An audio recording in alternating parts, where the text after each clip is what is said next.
It's a great pleasure for me to release the 2020 edition of the Global Innovation Index. Of course, it's under embargo for the moment for 24 hours, if I'm not mistaken. And it represents, of course, the ranking, innovation rankings, and its evaluation of innovation performance and capacity across 131 economies. Why do we do this? Very briefly.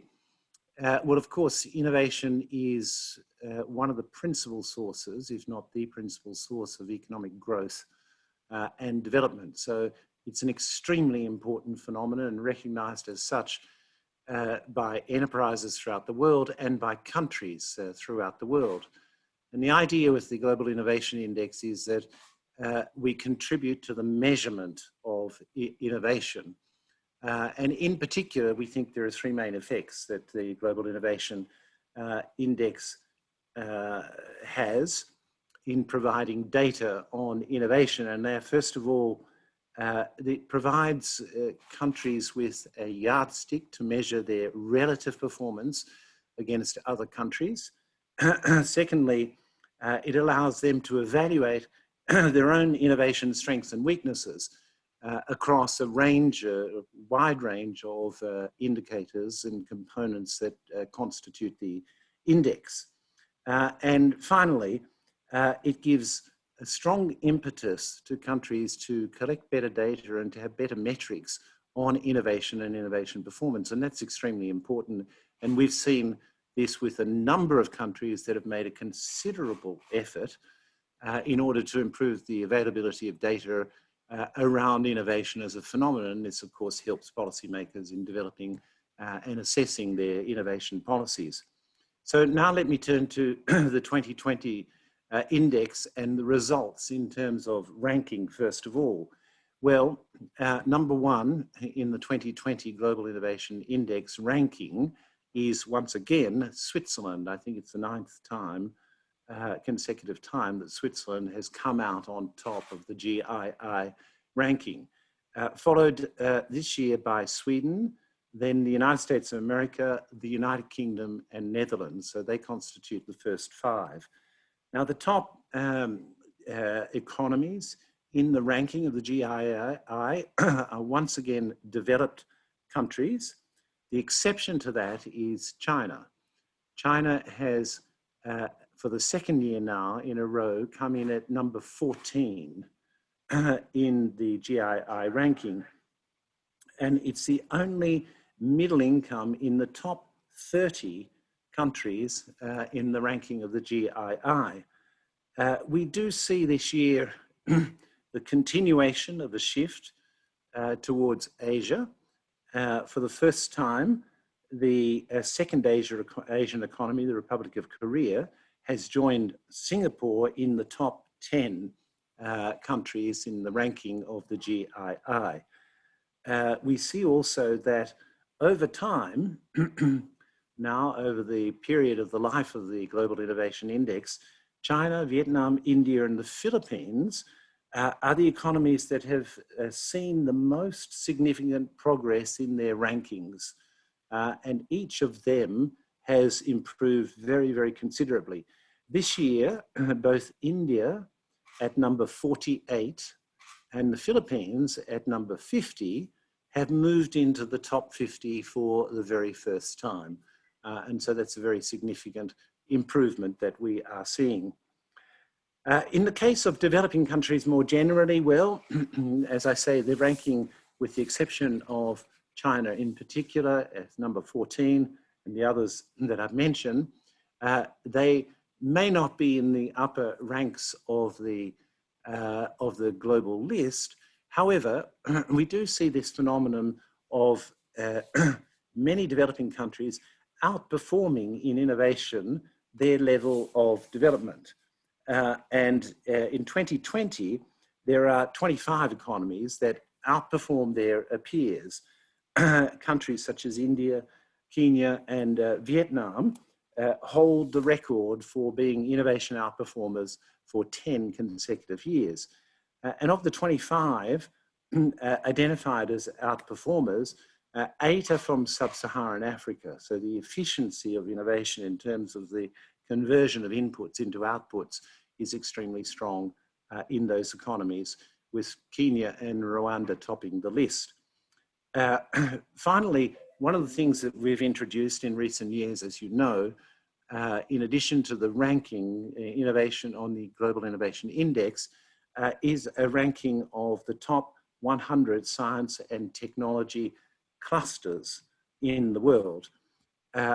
Again, Tokyo Yokohama comes out as the top performing cluster, followed by, in second place, the cluster of Shenzhen, Hong Kong, and Guangzhou. Third place, Seoul. Fourth place, Beijing. And fifth place, San Jose, San Francisco. It's interesting the US continues to host the largest number of clusters, 25 in the top 100, followed by China with 17. And then you go to Germany with 10 and Japan with 5. Now, if you add together the clusters in the top 100 of the United States and China, you get 42. So 42%, the top 100 science and technology clusters in the world are located in the United States of America first, followed by China second, and then 10 to Germany. So it's quite a significant gap that we do see there. Now let me turn to the particular theme of the GII in 2020. This year it's the financing of innovation. Who finances innovation? And it's particularly appropriate that we have this theme this year, since we are all suffering, of course, the multiplicity of consequences and the multiple dimensions of the COVID-19 pandemic. And one of those dimensions, of course, is the economic dimension. And when we look back, we see that prior to the COVID-19 pandemic hitting, innovation and IP were flourishing. We saw in 2018, for example, that global research and development expenditure rose by 5.2%, which far outperformed the increase in global GDP. And the same with all the statistics with which we're familiar in the field of intellectual property. So it hit at a time when really innovation was at its peak in a certain sense. But now we think that the great risk, of course, is that innovation expenditures and the means to finance innovation will spiral downwards as the global economy grinds to something of a halt. According to the data that we've assembled in the Global Innovation Index for 2020, we see that money to fund innovation is drying up around the world. And the impact of that is uneven. The impact is likely to hit in the most negative manner startup enterprises that are just commencing, young firms that is, or startup enterprises that have rather long-term R&D, which is often the case in the life sciences, rather long-term R&D plans. They are going to be hit, and startups in developing countries already, to a certain extent, starved for funds or the availability of risk and venture capital, and they will be hit as well. So this is not a very good scene at all.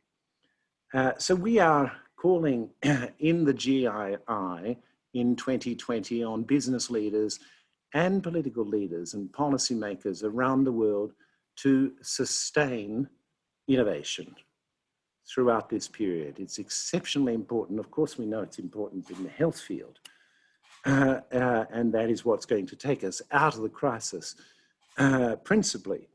But even beyond the health field, once the pandemic, the global pandemic, is brought under control, we hope that government innovation expenditure is sustained or increased in order to give the economy the impetus for economic growth and development that is absolutely needed.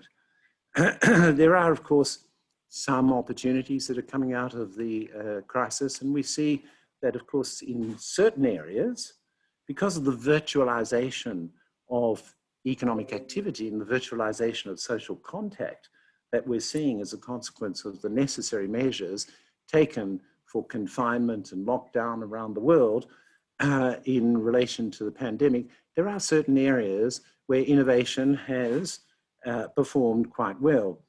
For example, health, a huge emphasis, obviously, but teleworking also, education, e-commerce, and mobility. So another one is international research collaboration, which we're seeing is performing particularly well. So now let me just, before turning over to everyone and questions, let me thank a few people.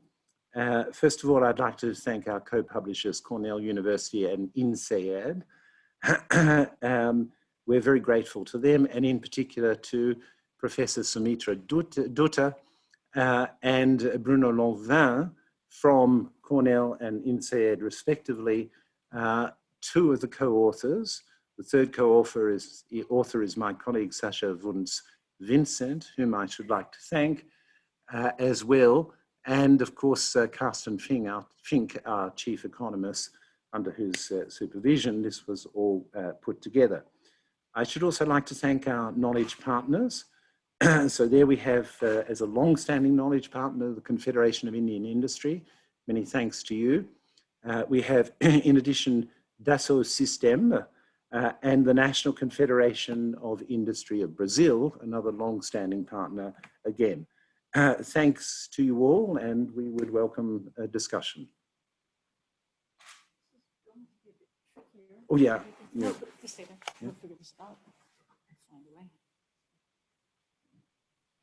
Come. We can open the floor now for your questions. If you could just raise your hand. Laurent from ATS, please go ahead.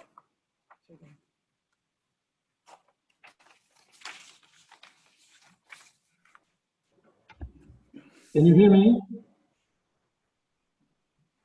Can you hear me?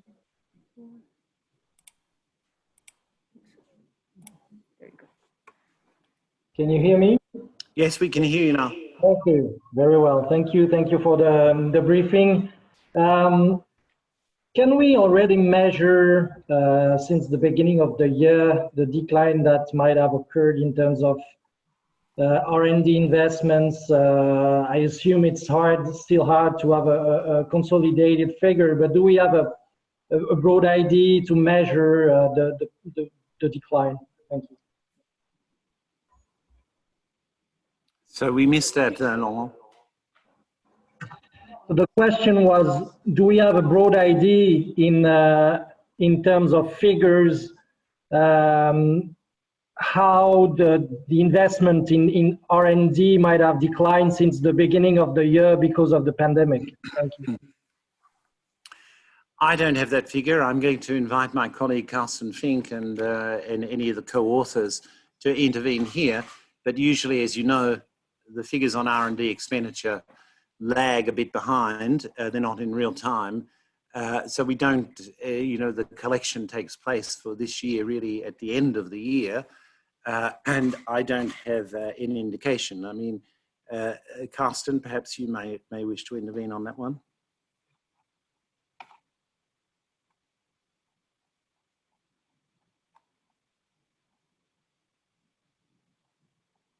Carsten, you have to put up your hand. Okay, can you hear me? Yes. Okay, thank you, Director General. I don't have much to add. It's indeed the case that we don't yet have any comprehensive figures on research and development expenditure, which indeed are only collected with a significant delay. As the Director General mentioned, the preliminary figures we have on financing of innovations certainly raise some concern that innovation finance is drying up. But it is also a mixed picture. As you know, some tech companies in this crisis are actually doing quite well. as you, for example, see in the stock market valuation of certain players, whereas others, and especially smaller companies, are much more likely to be adversely affected. So I think when we will eventually tell the story of how this crisis has affected innovation investments, it will be very much, I think, a negative picture, but it will also be a mixed picture. But I think that's all we can say for now. Yeah. Nina, go ahead. Yes, hi, can you hear me? Yes, we can. Great, thank you very much for taking my question. So I guess along the same lines, I'm just wondering if you see in the indications you're seeing already about how the pandemic is affecting R&D, which countries do you see coming out as the winners on this, and do you think it could speed up this move that you're seeing towards Asia? Thank you. So look, it's a shot in the dark, really, and I'm sorry about that. You know, I wish we had better information, data available right now, because you know, in a historical sense, we have to remember that we're still relatively early in the pandemic. We're what, the month of September now, but and really globally, the main impact hit, I suppose, about February, March. So it's still relatively early. We're seeing, of course, the impact in the quarterly, in particular, the quarterly GDP movements of various countries as that's being published. But the individual components and research and development expenditure in particular, it's rather difficult to say. Carsten has alluded to that the circumstances which we're all experiencing are favouring certain industries. We're seeing some of the big tech companies doing exceptionally well. So I really can't say, answer your question, except to make a wild guess, you know, and a wild guess really would be that, yes, we've seen certain persistent trends that have occurred over the course of the last 5 to 10 years. One of those has been the one that you mentioned, Nina, of this shift demographically, economically, technologically towards Asia in the axis. And then we could say that if we look at the pandemic impact as a whole, one of the things that I think seems to be happening, and we're really in a situation of imperfect knowledge, of course, one of the things that seems to be happening is an acceleration of trends that were pre-existing. They're not caused by the pandemic. They were already there, but they're accelerated or intensified by the pandemic. For example, the virtualization of economic activity. That's one clear trend that we're seeing intensified. So it may be that the trend to Asia as a major pole of, amongst other things, innovation and technology and science will be intensified by this. That, of course, will depend on the impact that this pandemic is having and will have in Asian countries. And there, you're better informed than I am, but we see that, well, certain of the Asian countries, with the exception of India, have managed to keep the numbers, relatively speaking, relative to population, low. Nobody wants to be certain about anything in this world. Of course, India is suffering terribly at the moment. And we see it reflected in not only in the health statistics, but also in the economic statistics. So to cut a long story short, you know, I would dare to make the very hesitant prediction that one of the trends that may be accelerated by the pandemic is indeed the movement towards Asia. But it will all depend on what happens in the coming months and the evolution of this pandemic. And as I said, I'm not an expert on this, and one would have to be extremely courageous to make predictions that are not heavily qualified.